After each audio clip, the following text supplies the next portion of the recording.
This meeting is going to be on self-healing. So hello and welcome everybody. I appreciate you making the time to be here, especially Alma and Sarah. Sarah being in the US and it's early morning. I'm Denis Moore, your host for the meeting, and I'm so excited to go on this journey with you all. Welcome back to past members and welcome to new guests to I hope so of our World Online Speakers meeting. Let's make the best of your precious time and begin right away. I'll call upon you to introduce yourselves, then I'll set the stage and tone by telling my story of how we got to this point. Then I'll call upon each of you long-standing members to tell your stories and journeys, your stories really from our last break that we had. When each speaker finishes speaking, I'll open the floor for questions and answers. Please jot down your questions as we go, so you will have them when you need them.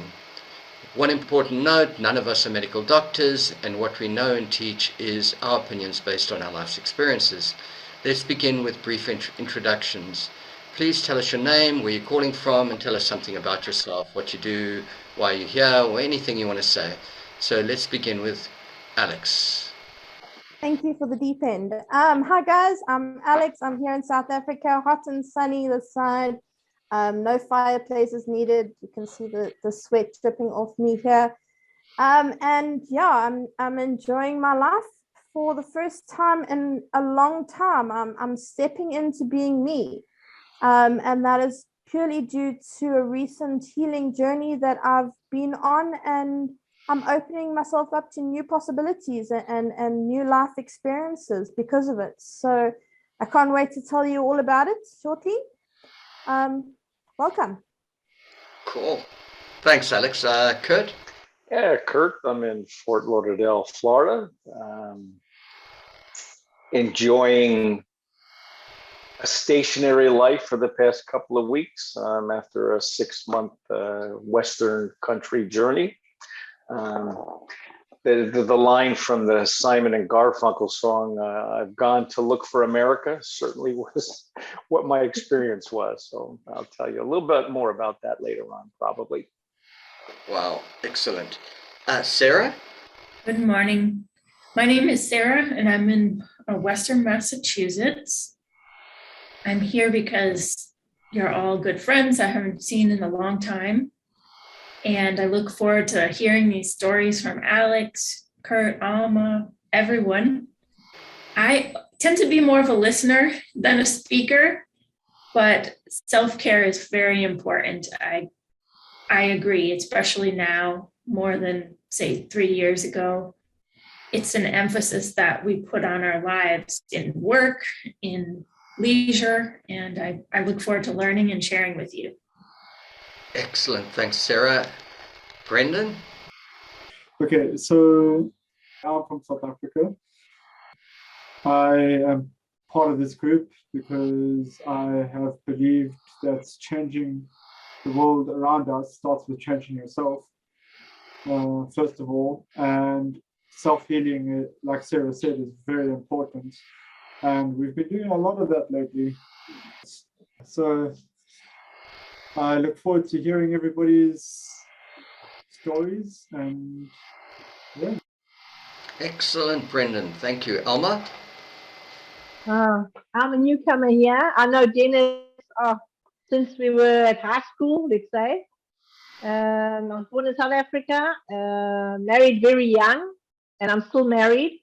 I went through something very, very hard through my whole life.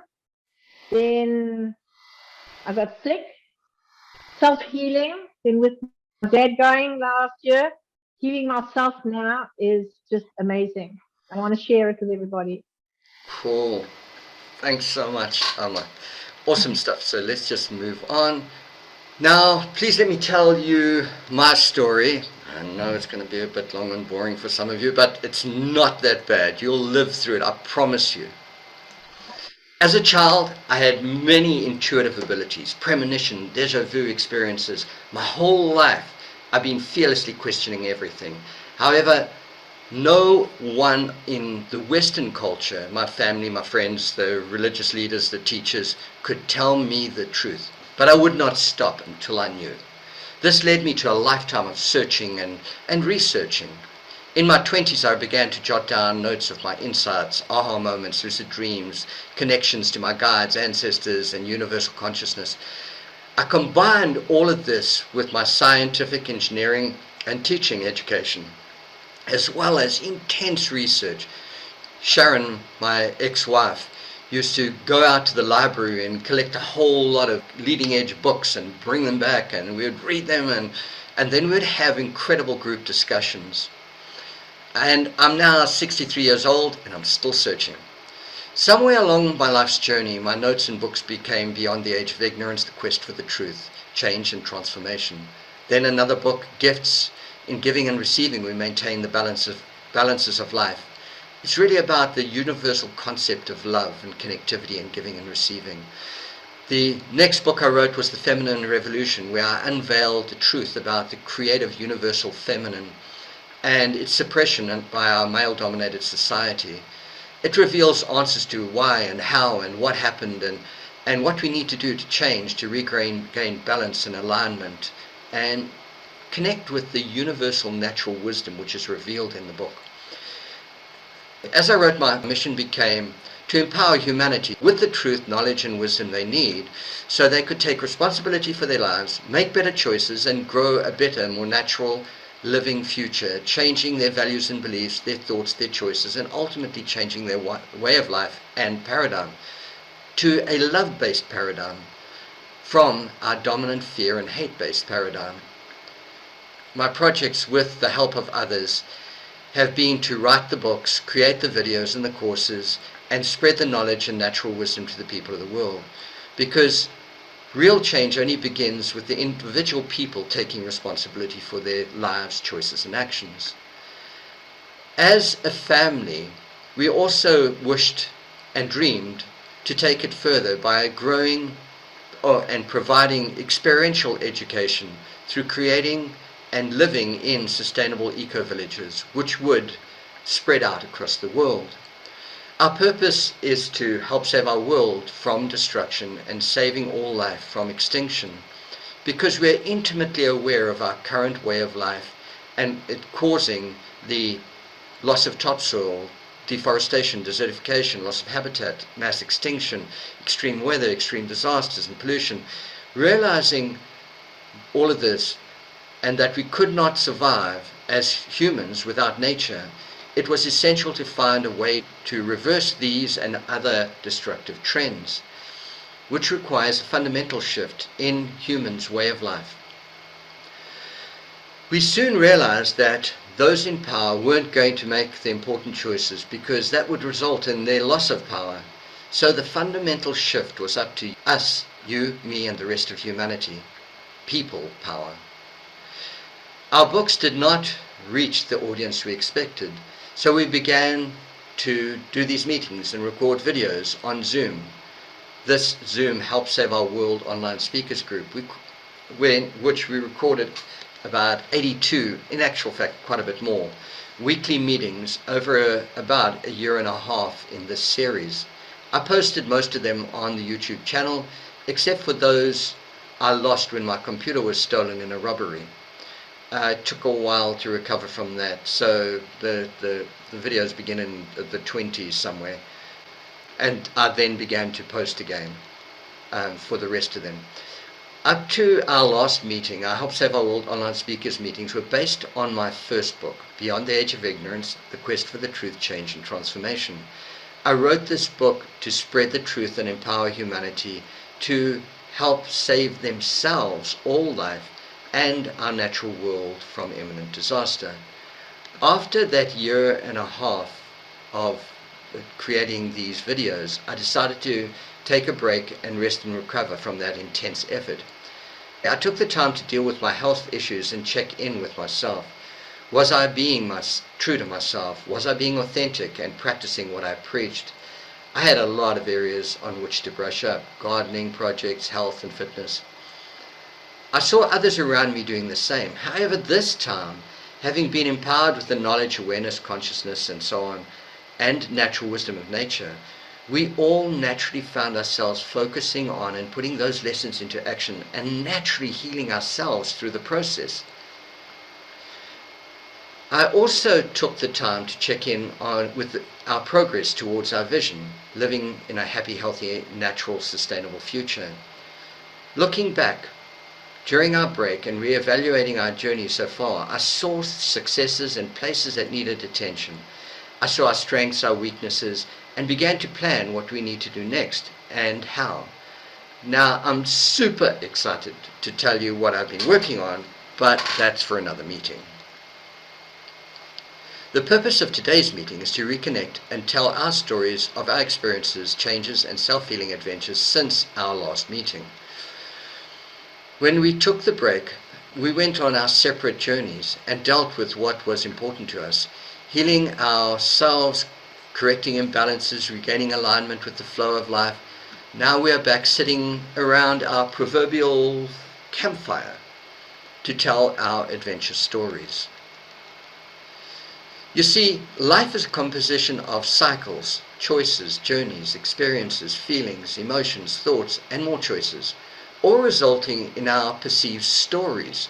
These stories make up our personalities and lives and contain the natural wisdom we can choose to grow from if we are aware and we take the time to think about them.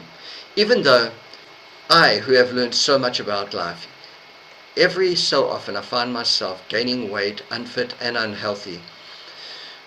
When I took this break from our meetings, it was no different. This time I'd ended up really sick and out of alignment, caused mainly by COVID restrictions and stress and viruses and pollutants and poisons from our modern way of life, which made me really ill and sick. Also, being indoors on computers, my feet were swelling, my circulation was not what it should be, my diet was making me unhealthy, I had become unfit, my skin was not in the condition it should be in. My skin cancer was getting worse, my precancer spots were growing on my arms and legs.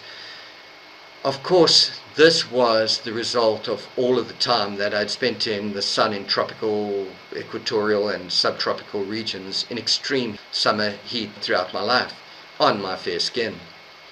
But it was being affected by other things. So I had to seek alignment, change my diet, connect with my internal, external ecosystems, relationships, reestablishing my natural balances and harmonious motion in alignment with my life and the life of our living systems of Mother Earth. Having fallen out of alignment, I began to strive to get back there and regain my health and fitness and reconnect with the environment by living and growing my food around me, reconnecting with the consciousness of the universe and collective consciousness and my internal body consciousness. They are all constantly communicating with me, providing me the critical information which I can hear and learn from if I'm willing and able to listen, hear and understand and learn from. I know that anything I want to know is available to me if I'm open and willing to ask and to receive it. Only I limit myself. I also know that ultimately I'm the driver of my Maserati, which is my living, changing, growing, flowing energy vehicle of life. So how do I choose to drive my Maserati? Only I am responsible for my choices and resulting experiences, emotions, responses, thoughts, actions, and stories with their subliminal, symbolic lessons which are contained within those stories. Having spent my whole life on the quest for a truth, my purpose, vision, and mission have been to change the paradigm through these teachings and to create a sustainable teaching eco-village to empower people with a more natural way of life, to reintegrate humanity with nature so they can grow an abundant future for their children and all life on Mother Earth, thus creating more natural, balanced, equitable, and happy, healthy, and sustainable future together for all of us, where we all live in love, balance, and harmony, and in alignment with Mother Earth. Having traveled the world, being a marine engineer and captain on yachts, I have seen the destructive trends getting worse every year, clearly seeing that if the human story of life is to continue on this planet, Gaia, Mother Earth, Pachamama, we have to make drastic changes change our values and beliefs, the way we think and behave, and we will naturally change the world we create around us. I've always had an intimate connection with the metaphysical realm as well, and with life and consciousness. I've practiced many intuitive skills for most of my life, even as a child. Premonitions, intuition, mental telepathy, hearing voices from our guides, protectors and ancestors. I talk to the trees and they talk to me. I naturally sense life and humans on a much deeper level and intuitively know our conscious connected world and universe. Having practiced many extreme outdoor sports, I'm very familiar with meditative states of consciousness: snorkeling, diving, extreme surfing, long-distance swimming, marathons, ultramarathons, extreme whitewater canoeing, including meditation and yoga, and connecting through my lucid dreams. I have mastered my own altered states of consciousness. I know how to connect without chemical mind-altering substances. With one deep breath in and out, I'm able to alter my states of consciousness. So I can connect with the universe, consciousness, my ancestors or guides. I have many stories to prove that connectedness of all that is in the universe.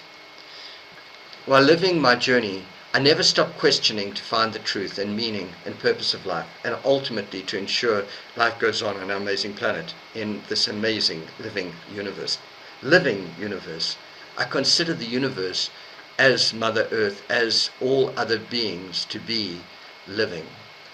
Most of my life I have been opposed to any drugs of any kind. I've always advocated natural ways to self-mastery of one's altered states of consciousness. I've been opposed to achieving altered state of consciousness through taking any Western formulated drugs to enter those altered states, because you are not in control of your consciousness when the drugs take over. Self-mastery might be slow to learn and achieve, but it is in many ways the better way to go. That's if you want to be in control of your consciousness and connectivity to it all, connecting to others, nature, and the metaphysical universe. Although I am not perfect, I have at times caved into peer group pressure and have taken some mind-altering substances, knowingly or not. So I know of the other side while being under the influence of alcohol, trucker's speed, that was Shannon, my second wife, weed, and some unnamed substances where I didn't know I had been given them, and I was hospitalized for like 11 days. I'll come back to this. So since we last spoke, I have been dealing with health issues like skin cancer, flu, contracting COVID, etc. Then after resting and recovery, I continued to battle with my breathing. Alex came to the rescue. I was weak, my muscles had atrophied, I had lost muscle tone, my strength, my skin looked old and wrinkly. It was terrible. And to my horror, my skin could not handle being exposed to any sunlight. It just came out in these huge red blotches. I realized the low I was in, and that I was in trouble and needed to heal. So I've been practicing basic living, walking the dogs, running, foraging, changing my diet, gardening, healing my gut microbiome, reconnecting with my environment, singing karaoke, whistling, doing yoga and doing weights. At the same time, researching, I refreshed my permaculture knowledge and did an intense gardening course, which resulted in us changing our environment around us and growing and eating our own freshly grown vegetables for our smoothies and meals, which changes that microbacteria in your gut, which actually healed my skin. However, my health is not just in living life in the magical outdoors. All of our mental and environmental, emotional health was harmed by our COVID isolation. There are many different, more natural healing modalities like acupuncture, tapping, energy healing, sound, laughter, cleansing, oxygen therapy, regression therapy, and then there's ayahuasca and other plant medicines that have been used by ancient and modern and more traditional healers like shaman.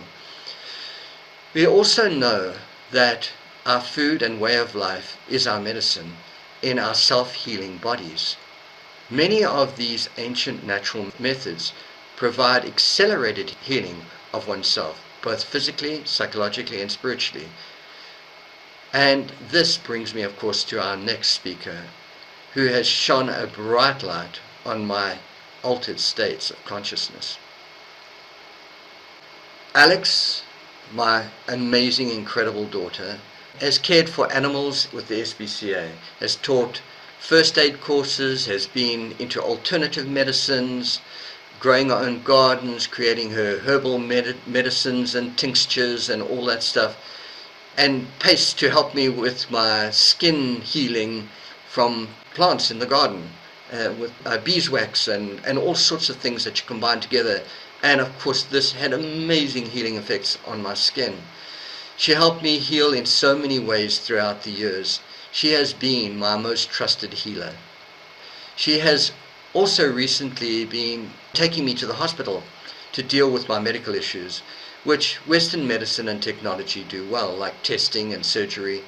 But we all know that modern medicine and its pharmaceutical driving force has its problems and limitations, often dealing with the symptoms and not the causes of ailments. And psychologists and psychiatrists have had their place, and yet sometimes at prohibitive costs with the excessive visits, do not solve the underlying problems. So while I practiced my journey of healing through gardening, Alex, my amazing daughter, who I have always had this incredible intellectual soul and metaphysical connection with, focused on emotional and physical healing through fungi, mycelium, and healing mushrooms as her journey. Please welcome Alex to tell her story. Yay! Thanks, Dad. Thanks for that amazing intro. I don't know if anybody's got any questions for Dad before I take the floor. I think they can ask me questions after you've taken the floor. Sure thing. Okay, so my story, and I'm basically going to read it to you, so be prepared for that, is short and sweet. It's the highlights of my journey. So please, if you do have any questions afterwards, feel free to pry. I am an open book at this point with regards to it. So just make sure you have your questions prepared for the end. I am not okay. I am broken, battered, bruised, and decaying daily from the torment of the experiences that I experienced as a fragile youth. The experiences that defined my story as I grew, forever re-torturing myself as I relived those past experiences in my mind's eye, struggling to break free of the emotions. I was stuck in a cycle of despair, struggling to see the light from this depression-consumed hole I had found myself in on a regular basis. Loathing my weight and my inadequacies, lost in a cycle of negative thought that plagued the underlying tone of my thought processes. The cycle consisted of being okay for a month or two, but forever tired and consumed with brain fog, then sucked slowly deeper and deeper into depression until thoughts of suicide, isolation, or escape would preoccupy my mind. Clients would politely ask me how I'm doing and if I'm well, and inside I'm screaming, I'm not okay. But the words that leave my lips are, I'm very well, thank you, and you? Or describing my emotional pain to my family as, I'm fine. This was my fine and okay. This was my life, and this is what my life was to me. Who knew it could be more? After many years of begging for help, endless meltdowns, prescription medicine, searching for a miracle cure, I stumbled over a few articles about how mushrooms can help cure depression. Desperate to try anything that might help, I managed to get my hands on a few grams. And I started microdosing like the articles and friends suggested. And though that helped improve my general mood without leaving me feeling drugged, it was no cure. I needed a cure, something to permanently take the pain away. I found an article that left me speechless about a man who sat at the bottom of his staircase in the middle of the night with a gun against his head, about to pull the trigger, when his youngest daughter, about 5 years old, stood in front of him and asked him what he was doing. And at that lowest point in his life, he resolved himself to have the courage to live for her, and a few months later took 5 grams of mushrooms, and in one night undertook 20 years of therapy, forgiving himself and his abusive father and grandfather, which turned his life around. He is now happy, loving life and his family, and also breaking the cycle of abuse dating back generations. I needed that 20 years of therapy in one night, I said to myself. I was terrified that if I went about this, I would need to relive all those traumatic childhood experiences that I'd experienced, and seeing the paranormal visions that guided him on his journey. I read another article that said 3 proper mushroom sessions is all that's needed to fully heal. And that is why mushrooms would not be created and marketed as a pharmaceutical drug, as there's no money in it, and it would slash the need for most, if not all, other money-making pharmaceutical drugs on the market. I mean, who needs antidepressants when you don't have depression, right? After months of endless hours of research, seminars, and these 2 articles was what I needed to give mushrooms a try. My research guided me on which mushrooms teach, which ones heal, and how to carefully organize my room, my diets in advance, and the day of, as the environment is essential. Further, making sure that I was in a safe space with people around me who understood what I was doing, why I was going on this journey, and close enough to me that I could call for help if needed. I chose a list of questions, and I embarked on my journey. Nothing could have prepared me for the journey I was about to go on. All those visions of my past that I expected to see, I did not. And the drama I had created in my mind was not the journey that I was undertaking. The first hour or 2 was hell. My words repeated over and over in my mind. I will never do this again. This is the worst experience ever. Who in their right minds does this to themselves? I was hot, then I was freezing. I was feverish, sweating. The fan went on, the fan went off. The heater went on, the heater went off. The music changed 50 times a minute as I flicked through songs trying to distract myself from this messed up situation I had created. I felt anxious, nauseous, scared, cursing myself for doing this. Yes, I saw colors and kaleidoscopes, but only behind closed eyes. If I opened my eyes, reality lay in wait. But this experience definitely was not worth taking for recreational purposes, in my opinion. I could get up and use the toilet, which I did frequently, and I did not feel at any stage that I could not take care of my needs. And then finally, what I had been waiting for, my journey began. I started to hear voices in my head. Was I talking to myself? No. It seemed like somebody was trying to get my attention. I sat up, I looked around the room, nothing but my dark room and everyone in the house still doing their thing. The voices came louder, more demanding my attention, until finally I could hear them discussing me, talking about me, sternly telling me to pay attention and listen up, like a loving family member would. All of a sudden, I'm there with my guardians on a guided journey, answering all my burning questions, desires, healing me emotionally, mentally, and physically. I felt safe, understood, open, well, and protected. So what were my questions? Well, why am I fat? Why am I so controlling? Why do I hate myself so much? Well, I need to heal my depression and my anxiety. Their answer and the focus of my journey was, it's okay. you're okay, and it's okay not to be okay. I was taken and I stood in front of younger versions of myself with my guardians during times when I was in distressing, terrified, uncontrollable situations. These situations were not the ones I imagined they would be, but simpler ones, simpler times. Let me explain. I could have been back at the squash courts having my breast fondled by a convicted rapist during his community service at a time in my life where I was not sure I fully understood what sex or rape was.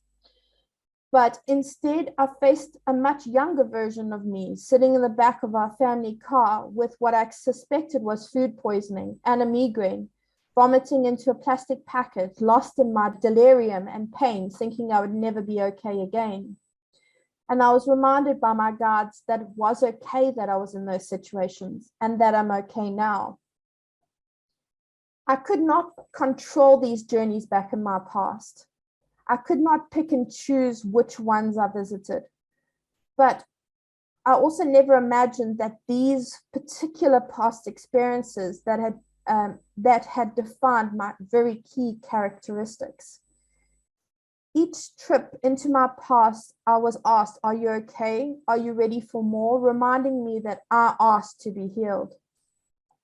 More importantly, each time I visited the little girl from my past, my emotions changed. From being the scared little girl to the adult I am, feeling sorry for her, that she had to go through this, and desperate to comfort her in that time of need and tell her everything would be okay. I brought up my weight with my guardians and they said, it's okay being fat. And I said, what if I don't want to be fat anymore? And they said, if you don't like it, it's okay to do something about it. I had dealt with how I felt about myself in one session. All the negative talk I chanted in my brain was gone. The way I viewed myself in the mirror with absolute hatred was gone. The next day, I went clothes shopping for the first time in years and found myself actually looking at myself and not the gross person I saw before, with no emotional hurt and pain attached. I bought shirts and colors that I would have told you about a year ago you would never catch me dead in, because these colors were for happy people that loved themselves. And I hated those people. But I had already started to accept myself. A huge weight lifted off my mind, my heart, and my shoulders. I was not cross or angry like I was before. I was looking at the world with a whole new set of eyes, which I feel I'm still somewhat struggling to make sense of my new world. The brain fog is gone. I'm sleeping less and finding myself more interested in doing things, going out, meeting and talking to people. I got my team and a few extra hands to clean the house, a full spring clean. I had been hanging on to clothes for when I'm skinny again, and onto items from my old life that I had now no attachment to anymore. The ripple effect through my being, my life, and how I would see the world was subtle but profound. I mean, I'm still me. I still like my sickly sweet coffee. And I still love each one of my family members as much as I did before. But now I can actually feel their love back at me, breaking through my shields of negative walls. Right now, I'm going through my daily life, defining my new normal, and finding myself talking or typing to someone, and I'll start with, I hate, and then I pause. No, actually, I don't hate that anymore. I was actually on the phone to a life insurance company last week, and they ran me through all the medical questions. And they asked if I was dealing with depression or on any medication for depression. And I had to stop and think about that one for a minute. No, I'm not, was my answer. In my head, as if I was still on the mushrooms, I swear I could hear my guardian say, yes, you're okay. Wow, that's awesome. Thank you, Alex. It was brilliant. Does anybody have any questions for Alex about her journey?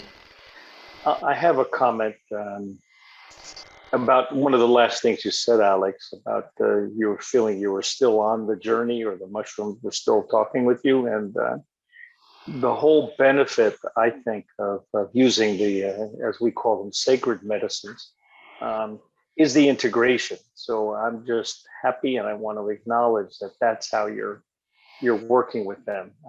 The experience is one thing, but the integration into your life is something else. And it's great to hear that that's what they're doing.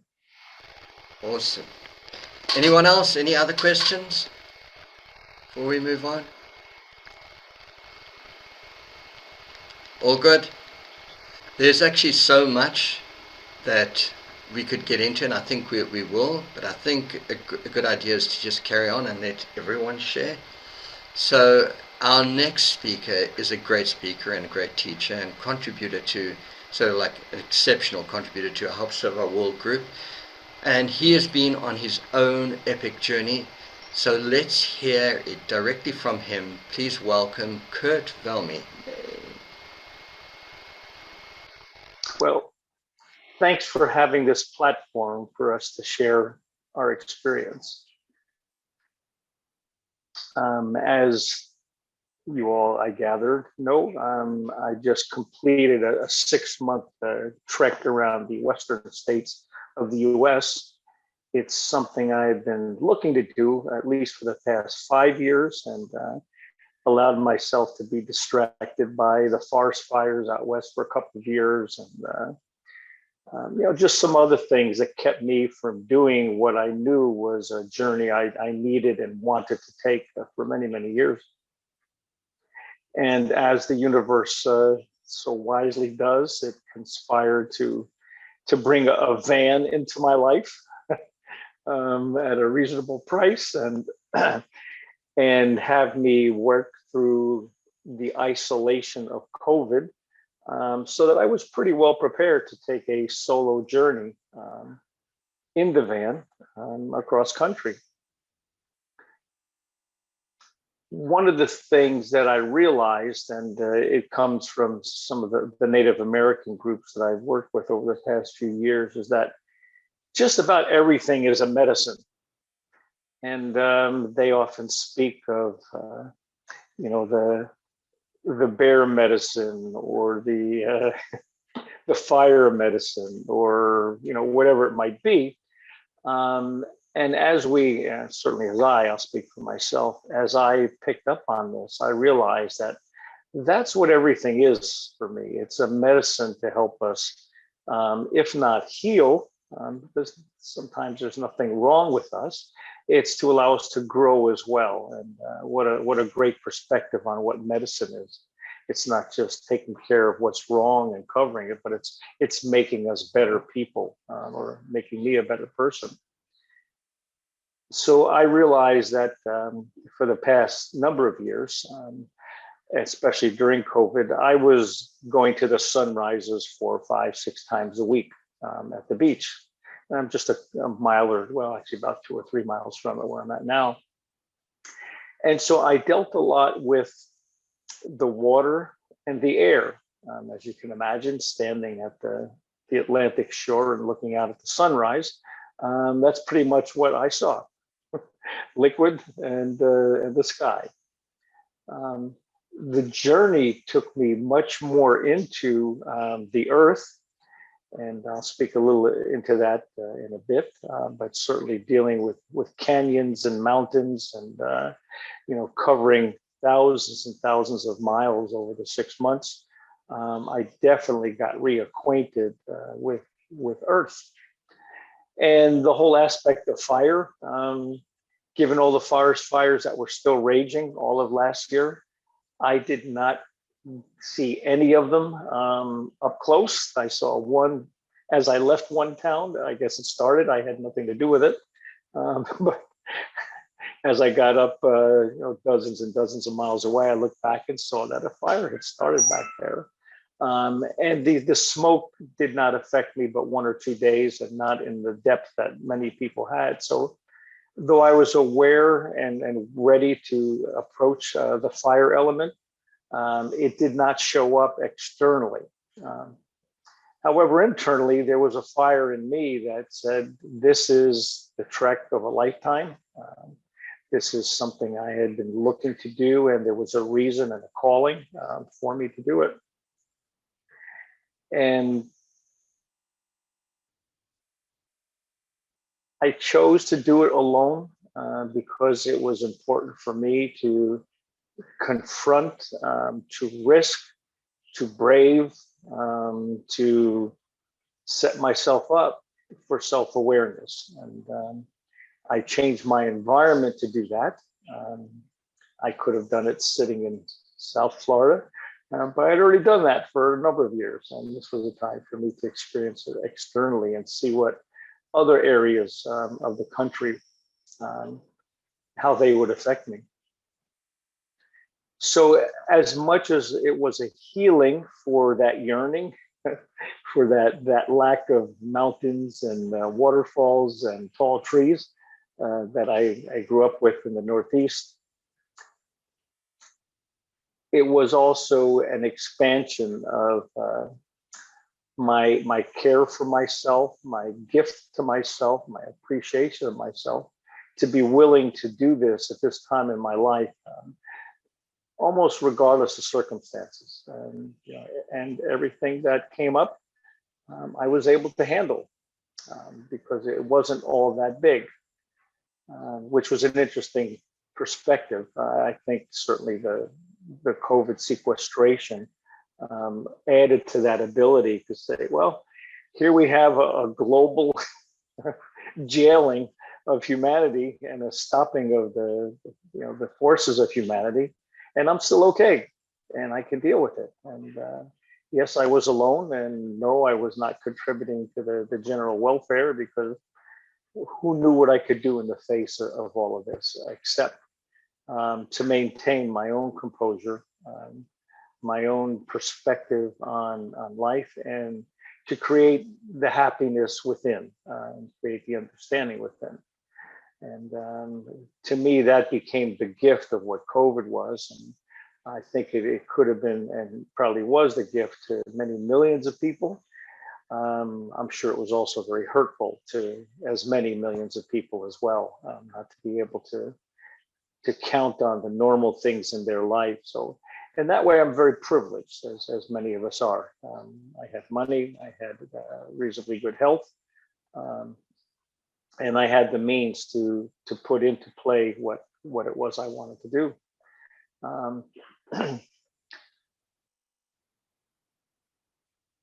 The awe that I experienced, seeing some of the geological formations, again, from the canyons and the caverns and the caves and the mountains, and the sand dunes and everything else that creates the geology of the Western US, just had me realize, even though I have traveled a lot in my life, just had me realize how beautiful our Earth is, and how most of us live in such a small area. And I think even as I traveled, of course, I had that small area here that sometimes limited me, but for the most time, it just expanded and said, this is just a phenomenal way to understand the beauty and the grace in which we live. Of course, many people drove by it, going 20 miles an hour above the speed limit, flying by me. And to my mind, they were not experiencing what I was experiencing. And I think that was another learn from this, was that we all experience life differently, even if we're in exactly, well, as close to exactly the same place as we can be. And our individual journeys, our understanding of what life is, our need to heal, and the wounds that we all have, the realization that we all are in our own journey, even though we're having a communal experience doing that. And that added, I think, to my acceptance and understanding and care for other human beings, that we really don't have a deep understanding of another's experience. And at the same time, we all have a common experience of being on a journey. And I think that understanding just reinforced my love and care for both myself and for others. I think I'll leave it there because as Mother Earth loves and cares for everybody at the same time and offers herself up for us to continue to live, so we get to be as what a great example it is that share our beauty, allow others to grow and nurture from us, and at the same time understand that who they are and what they're up to is their own unique journey, and to allow them and appreciate them to do it, whether we agree with it or not. It's part of our full experience. And as Alex so clearly put, there were the tough times in her life that certainly formed who she was and how she thought. And then she found a different perspective that said, it's okay. So it's okay, regardless of how we have it. It's all okay. That's me. I love that. Thanks, Kurt. That was brilliantly said. But I wish it was as simple as that. You know, it's like there would be no reason for the Help Save Our World sort of thing if everything was just okay. You know, it's just like, let it be. You know. Okay, so allow me to have my experience and my expression of it.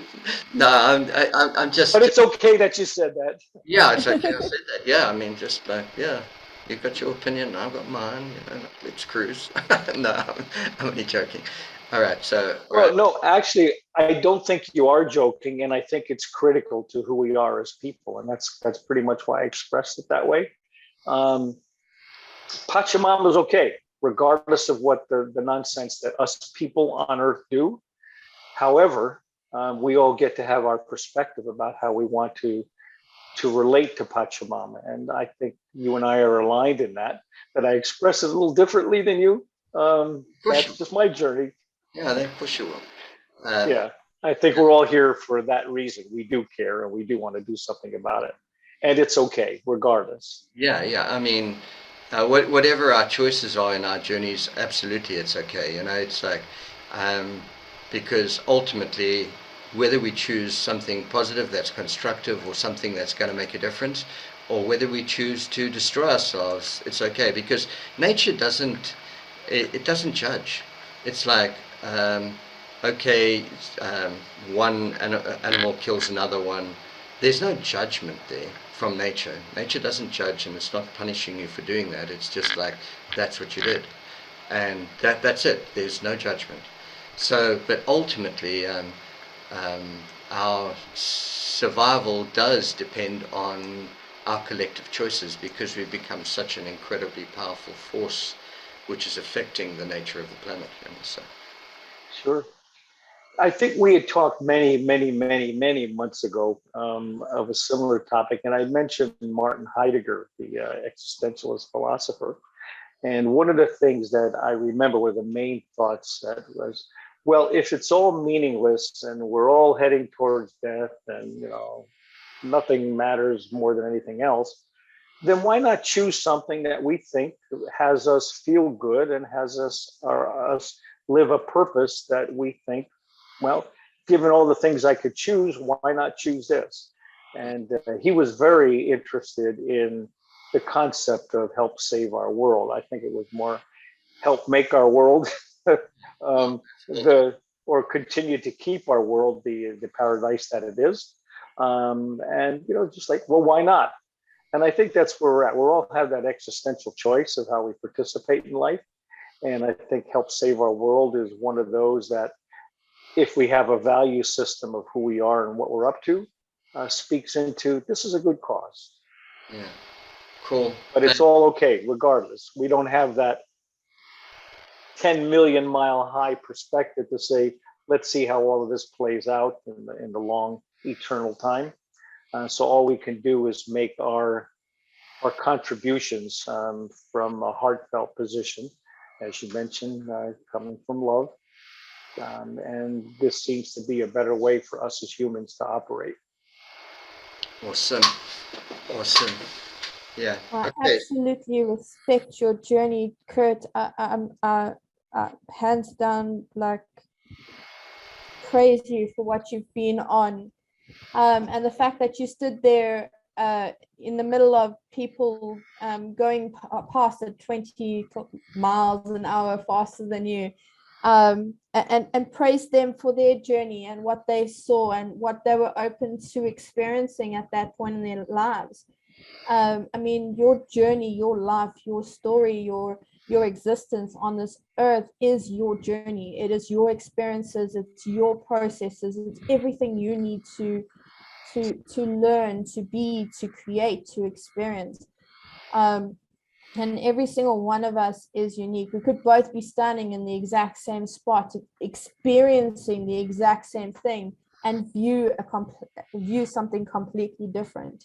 And the fact that you were open to experiencing those experiences, Kurt, is just amazing. What you must have seen, what you must have been out there, and what you must have heard. And I'd love to see more of the pictures that you've taken, and the journey that you saw. And yeah, congratulations on your journey and your healing journey, and seeing those hurdles as not huge issues and overcome them easily. That's big too.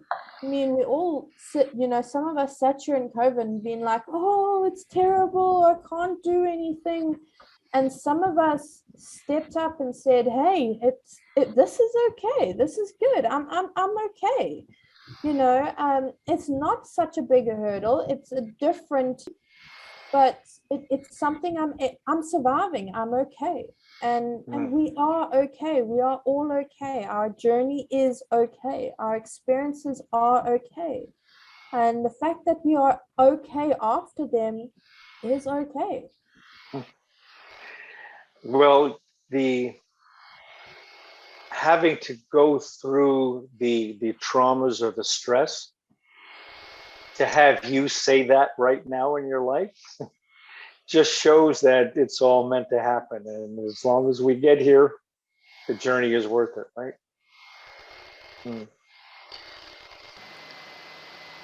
Yeah. Now for an incredibly kind and loving energy being, please welcome Brendan L. Ambrose to tell his story about what has transpired in his life since our last meeting.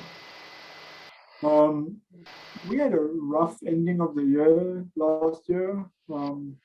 My grandfather had passed away like between mid and end of last year, so it was quite rough because we've all only met him once, but he made such an impact on our life. You have no idea like what he did for us. And since then, it's been really hard to, how do I put this, get over it, as people would say, or really hard to move on with life. Even little things like my father's bike, my father's possessions that he had. I've been hoarding that continuously for the last 6 years. And I've been taking it everywhere that we move. And Alex and Dennis have said to me multiple times, just get rid of it, you'll feel better. Just get rid of it, you'll feel better. Not to be mean to get rid of my father's possessions, but to help me, to better myself. Then, like Alex went on a mushroom journey, I also went on a mushroom journey. I had actually, I'm not lying when I say this, I literally spoke to my father. And I had not spoken to him out loud, but I had a connection with him. And he explained to me as well that everything is okay. It's going to be all right.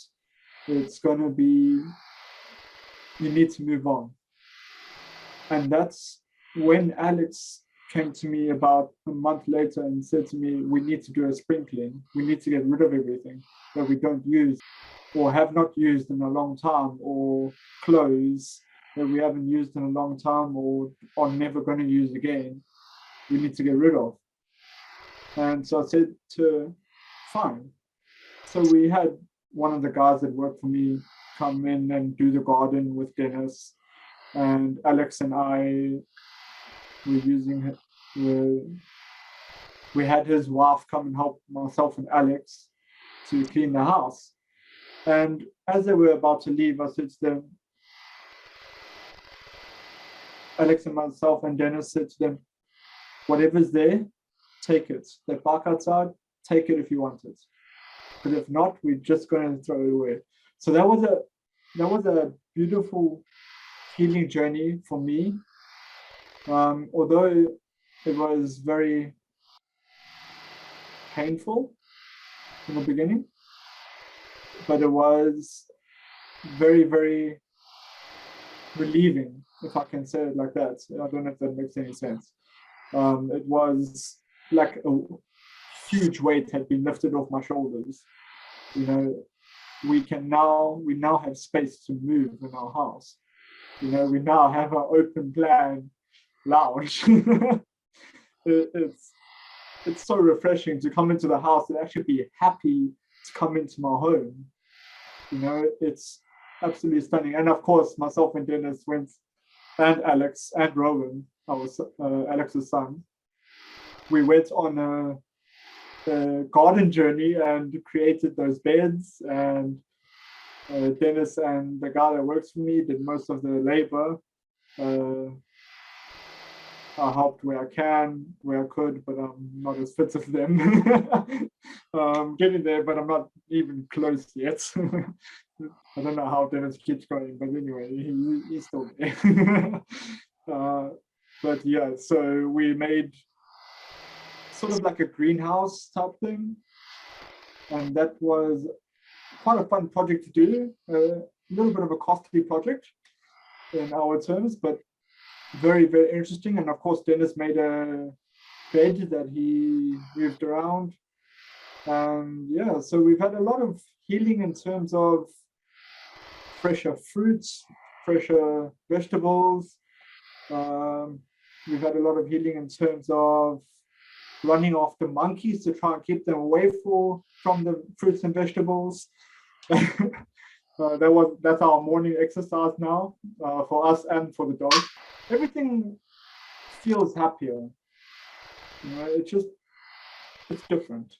It's better. Thank you. Awesome. Thank you so much. Anybody with any questions for Brendan? Okay. All right. What do you have? But we did a lot of things, we put in shelves and we organized our environment, and Alex has now got a little place to do her mushroom thing, and Brendan helped a lot with the funding of the beds and everything. So it was because I ran out of money, so so he helped a lot. So yeah, no, everything worked out well, and now we're like back on track. My skin's looking good, and Brendan's a lot happier, Alex is a lot happier. So we've been doing a lot of things together. Many things, like going to karaoke together and singing and so on, which has made a huge difference. So now let's move on to our next amazing speaker and guest is Sarah. Thank you, Dennis. Thank you all. Self-care and self-healing, from my perspective, looks like a few elements that I focus on. For me, exercise is very, very important. And sometimes with my busy work schedule, I will be negligent in making that time to exercise. But just yesterday, I attended my cycling class in the morning, which I really enjoy, getting together with a group of people, music, pushing yourself a little further than you would when you're on your own. At least that's how it is for me. And just sweating, thinking that I'm going to die, but I'm not. And for that 45 minutes or so, really focusing on something so simple as completing those 30 seconds of intense pedaling. It's very healing for me doing that type of exercise. And even a walk outside, no matter the season, I try to take a walk. Again, sometimes I neglect to do so because of my work schedule. And then I'll follow with just some work on the muscles, the weight bearing exercises. So that's probably my number one healer that I can do myself. I can choose to exercise. Also for me, sometimes I'm just like a baby, sleeping enough, eating. And, there'll be times where if I'm really feeling low, really feeling tired, almost to the point of tears, it's because I didn't sleep enough. I neglected to get the amount of sleep that I really need. And, it's very rooted in the simplest human biology. For me, I can point to needing to sleep more or needing to just shut down and go to sleep. And food is, I am not a shy eater. I really know that when I don't eat enough, I will be cranky. I'll feel a mind block. I'll feel like just stalled in my tracks, can't do anymore. And I really enjoy all types of food. And Dennis, not even the ones that are so good for me or good for the earth. But I do really love the feeling that comes from the foods you described, the fresh fruit, the fresh vegetables, knowing that I'm doing something for my body. I mean, even something as simple as oatmeal with fruit and nuts in it, knowing that I'm doing something for my body that is good and it's getting nourishment from, not just filler, like the snacks that don't really provide any health or any benefit to my body. So those types of things, just the exercise, the regularity of using my body, using my muscle, taking in that fresh air, enjoying music with a group, like you were talking about, Dennis, the karaoke and, exercising on a cycle. Sometimes we're doing our own karaoke in our heads or out loud. And the sleep, when I feel like I'm sleep deprived, just prioritizing the sleep and the eating. I mean, for me, I'm definitely not one of those who understands these fasts that some people do. I don't think that would work for me. I'd completely probably break down if I did a fast of days or of weeks so anyway, I digress. But exercise, sleep, eating, and especially eating things that are going to better my body, nourish my body, give it what it needs. These are all things I can do to heal personally. And I do that. And I would be remiss to say that I do need that human element. So if something is bothering me, whether it be work, a relationship, a family member, I really do need to talk about it. I can't just shelf it away and deal with it internally completely. I need to talk with friends or family or my dad. I'm definitely a talker when it comes to therapy. So I'm grateful that I have, and I do have friends and family that I can talk to when the time comes, because some people don't. And don't get me wrong, my friends are few and far between. Sometimes I feel like I need more, but there are other days where I feel like, oh, I have this beautiful suite of friends, this beautiful collection of people who I care about and they care about me. And for that, I'm grateful. So thank you for listening. And that's a little bit about my self-healing.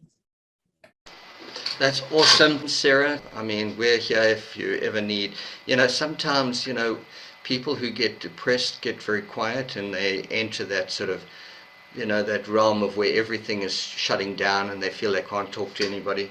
If anybody ever feels like that, just call on one of us. I'm sure we'll be there for you. So, never get into that place. All right, now, any questions for Sarah? Yes, Brennan? Okay, so Sarah, I just want to say that you are just like me. I also love eating.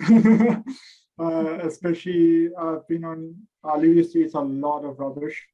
Like, I'm not gonna lie to you, I used to eat a lot of rubbish. And I would never put on weight.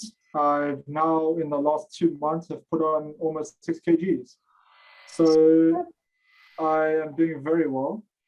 My bosses are forcing me to eat. Dennis and Alex are forcing me to eat now. So I now love eating. And it's all healthy food, like fruits, vegetables, smoothies. Okay, yeah, we cheat every now and then, have the chicken rolls or something, but we try and stay away from it as much as possible.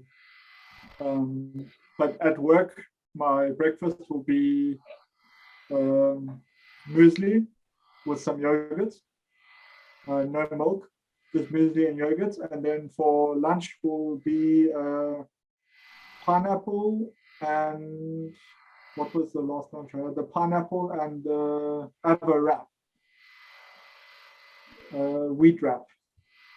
So yeah, I understand exactly where you're coming from in terms of needing food. And yeah, like Dennis said, if you ever need someone to talk to, I love talking as well. I love talking to people one-on-one.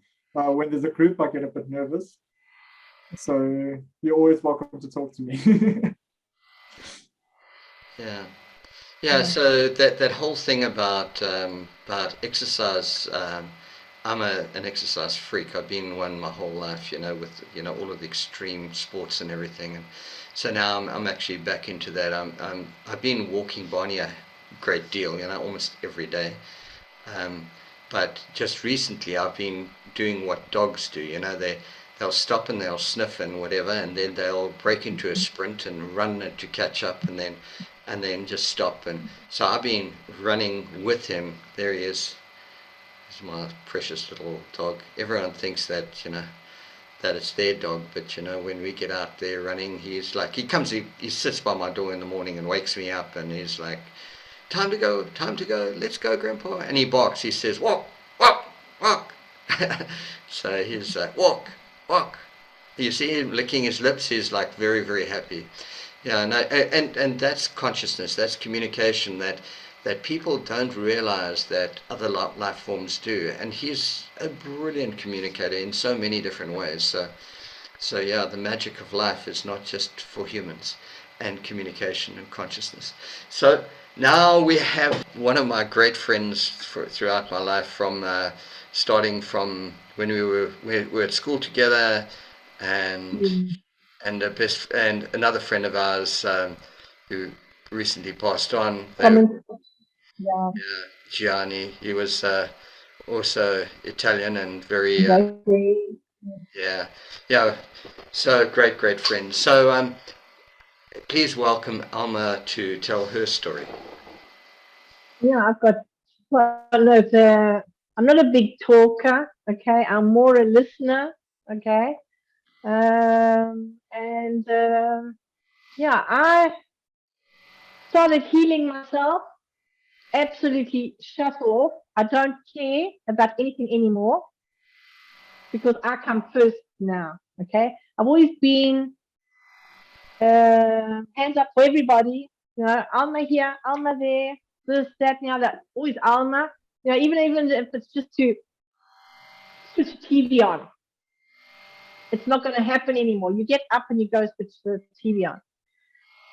6 years ago, I was urgently operated for colon cancer. And that freaked me out because I've always led a life that is by the book. No smoking. No drinking. I've never had drugs. I don't know what it's like to have whatever, a weed. So then I said, okay, now my body said, stop. When I had, after my operation, I put on 25 kgs, just like that. Because my whole sigma was taken out, like about 20 centimeters of my intestine, okay? So the healing started after my dad passed away, because he came just after I got operated, stayed here 3.5 years with me, and then he passed away last year. I wrote a couple of things down while everybody was talking. Okay. A little bit of points just to say it's okay to not be okay, like Alex said. But you've got to think of yourself first, otherwise you can't help even anybody else. I've had a hard life with my husband, okay? When it's almost 45 years we married, and that's a long time.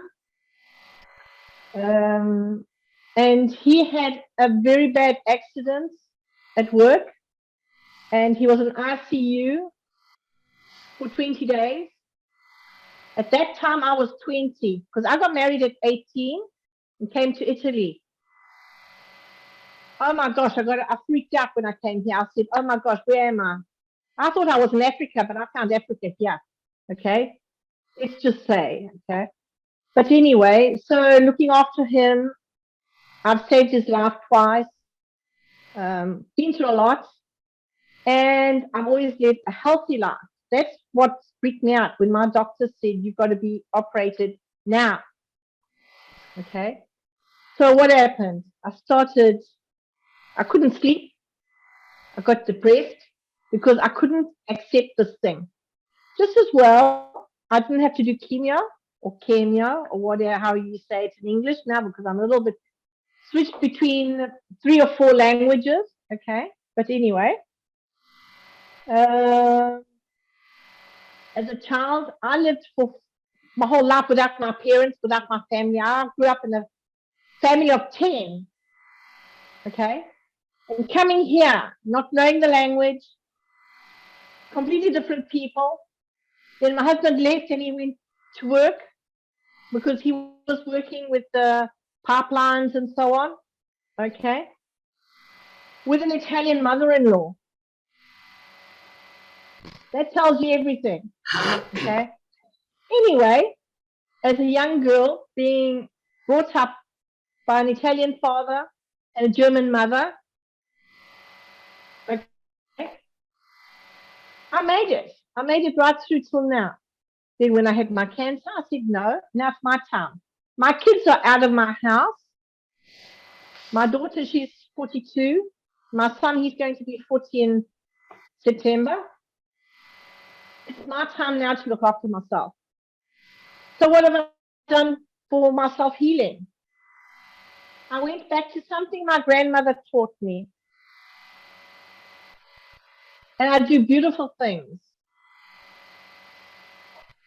Oh, I crochet. cool. Okay. And something else that made everybody here in my little village, because the word came out, I started learning a language, a foreign language.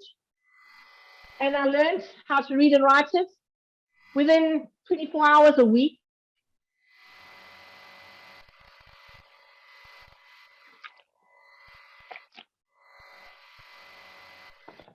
Korean. Oh, wow. Dennis, remember, I put it even on whatever. Wow. Because eating healthy, not drinking. I can't eat because I've become, since my operation, intolerant to gluten, intolerant to lactose, and I'm allergic to nickel in my food, which means go and have a look at the list of food I can eat, because I can't eat anything. And this last year, it was really horrendous because after my father died, my doctor said, no, you've got to start healing correctly, not just partially, completely. So I lost 12 kgs with this new diet. And I'm feeling great. And another thing, I can't go without my music. I listen to my music, so I don't hear everybody complaining, calling me, or whatever. Okay, so I switch off, and it's my healing time. And you know what? I start sleeping better. My Korean is getting more fluent. Okay, and if somebody is really in big trouble, I'm always here. I'm not a big talker. I don't have anyone to talk to. Here, I don't have anybody. I don't have friends. I have nobody. Just you guys here. Dennis, I know for a long time. A couple of other friends. So it's been a little bit. Okay, here in Italy, it's now going to be 44 years I'm here. Okay. I'm the foreigner. I'm the strange one. I come from Africa. When I see a brother or a sister, how can you call it? Okay. They are surprised.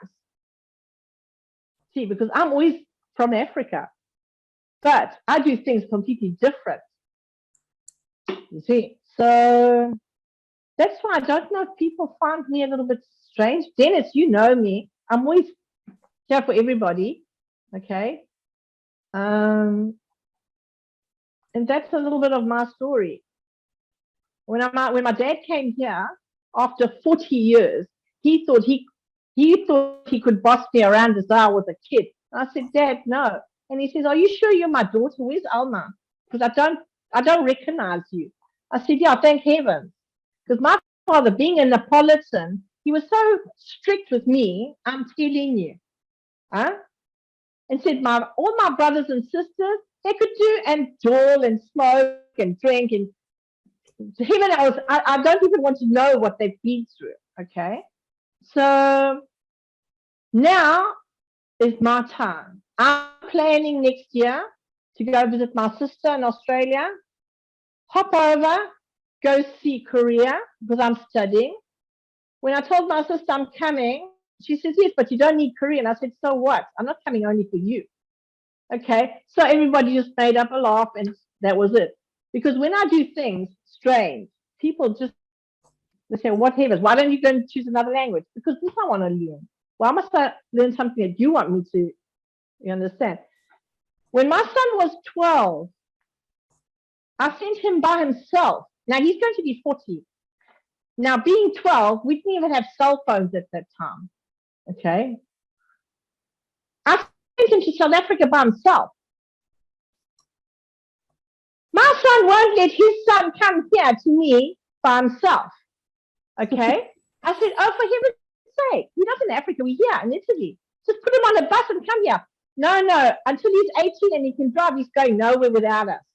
Oh, for heaven's sake, come on. So I'm always very positive. It's very difficult for me to accept when I go and become depressed, okay? Because that's got to go away straight away. Like, okay, you come to visit me, depression, you must go now, as now. You know what I do? I put my music on, I blast out so everybody hears whatever I'm listening to, okay? And then everybody knows they must stay away from me. It's like as though when I say to, yeah, we're having a bra. I'm in Italy, okay? You don't have a bra in Italy. But when I call my sister-in-law, my son, and say, okay, we're going to have a bra, you know what? They know exactly what we're going to have. Because they've learned it over the years, you see. That's part of not leaving my roots, okay? Because I had to adapt to everybody, yeah. I can't expect everybody to adapt to me. It's easy for me to adapt. So wherever I am, I adapt. So that's why I'm learning Korean, because even if I go there, Okay, okay. You've got to be okay with yourself always. Yourself comes first. Because if you don't look after yourself, you're done. So I don't know if I'm wrong with anything, but a lot of you guys have said so many things. I've written everything down, and it's great. It's great to talk and get it off your chest, you know? Because if you keep it everything inside, you just bottle up and you're just going to explode. And that's not okay. And when I need to explode, but when I explode, you know what I do? I take my suitcase and I go to Africa, okay? And when everybody here has sort of said, oh gosh, heavens, okay, we've understood the message. Yeah, but why have to go to such an extreme to make everybody understand? Because I learned your language. You got to learn to understand me, my situation. Nobody knows what I'm going through. Like Alex said, okay, it's okay to be, you just say, how are you? You okay? I can't say, no, I'm not okay. It's not going to work. People will say, wow, what's the matter? And then they want to hear the whole story. It's good when you speak like this with people that are talking about healing. See, so I found my way with learning a language, keeps the brain going, because I can't do too much physical because I've got a severe case of fibromyalgia. Okay, but severe. Okay, it's over 25 years now. Okay, because I did quality control, doing finishing ending work, okay, in sweaters, Italian home, made in Italy products and whatever. So maybe it's like when you get into a momentum and the wheel still hasn't slowed down yet. So I've got to keep my brain working. And with music, Korean, and a little bit of crochet, it's helped a lot, you see. And I'm great in cooking, Italian foods, okay? Everything's fresh. I don't use anything that's pre-cooked, pre-done, whatever. The gardening that I saw from Denis, that is absolutely stunning. We have it here too. This is while I'm in a non-pollution area in Abruzzo here in Italy. Absolutely stunning. Clean air, no pollution, no smog, no nothing. I don't know what this is. Like to live in a smog, whatever. Listen, guys, that's been great. That's my bit of a story. It's been a little bit long to. Thanks, Alma. That was awesome. Sarah and I'm sure a few of us have reached the time where we need to go. So we've got other things planned, but that was awesome. I really appreciate everybody's input, and it worked out just perfectly with the number of people we have. So I'm very pleased. And so I look forward to next week, and next week I can show you the gardening and can show you all sorts of other things that the mind maps of what ideas and so on. So there's a lot of exciting stuff coming. So if you would like to join us next week, I would be happy to have you all. And so any last comments, any last things that anyone wants to say? Yes, give me a second. I just want to grab something quick. I hear you, girl. Where's it? Open show. Hold on.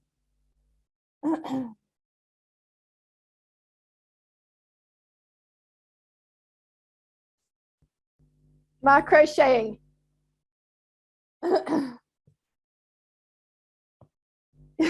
You're on mute. I can't hear you. That's awesome. That's awesome. I'll send you a couple of photos of my work that I've been doing. Absolutely stunning. Awesome. Yeah. I can't learn a language, but I. Oh no, I've learned Korean. I'm telling you, it's absolutely awesome. Then I'll learn some other foreign language where the writing is completely different. Oh wow. Yeah. No, that's amazing. Well, I'll let you know, maybe because my mom and dad were Italian and German. We grew up in South Africa learning English and Afrikaans. That makes 4 languages, okay? My daughter knows Greek, Russian, English, Italian, and French. 5 languages. Wow. My son, he works offshore. He knows English, Italian, a little bit of Portuguese, a little bit of, what's it, French? Portuguese, and yeah, and a bit of French because he works offshore. Wow. Okay. And I've learned, okay, English, Afrikaans, Italian. My Afrikaans is a little bit slack. Afrikaans, German, Korean. That makes me 5 languages. So Wow. we tend to be on the language side. You see. I tend to be on the math My side because of my dad. My grandson, he's learning Japanese, English, and Italian at school. And he's 10 and a half. He's going to be 11 in June. Wow. I'm glad you're stepping into yourself and taking care of yourself first. That's amazing. And continue with that. You're looking great. Thank Dark you. hair and all. I'm telling you, I can't explain that. I was blonde. You know what does blonde means? Blonde. Yeah? Right? Well, My hair's gone dark. And it's grown through COVID. I'm telling you, I should be white like Dennis. yeah, I remember. It used to be blonde. Yeah. Blonde. Short back and side. Finished. Okay, so Yeah. Kurt, what were you saying? You were going to... I was just smiling. So, Alma, I have to admit that after 42 years in Italy, I don't think you've lost your South African accent at all. No, 44. 44. In Well, that's October, okay. it'll be 45. Wow.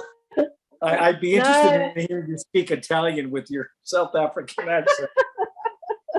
Well, yeah, they catch it. They catch it because I came here when I was 18 and I turned 19 2 months later. Okay. And everybody, when I came to the small little village, we're about 1,400 heads in this little village. Okay. When I came here, everybody freaked out because they said, "Oh my gosh, I was whiter than the people here, than the locals here. Yeah, in Italian, I was whiter than them." So they almost freaked out with blonde hair, long blonde hair, and everybody freaked out. Didn't like that. So yeah, I've been good here. I'm in a very peaceful countryside. So yeah, I'm taking care of myself now, and yeah, Good. it's my time now. My time now. Awesome. Okay, folks, it's been a Thank pleasure.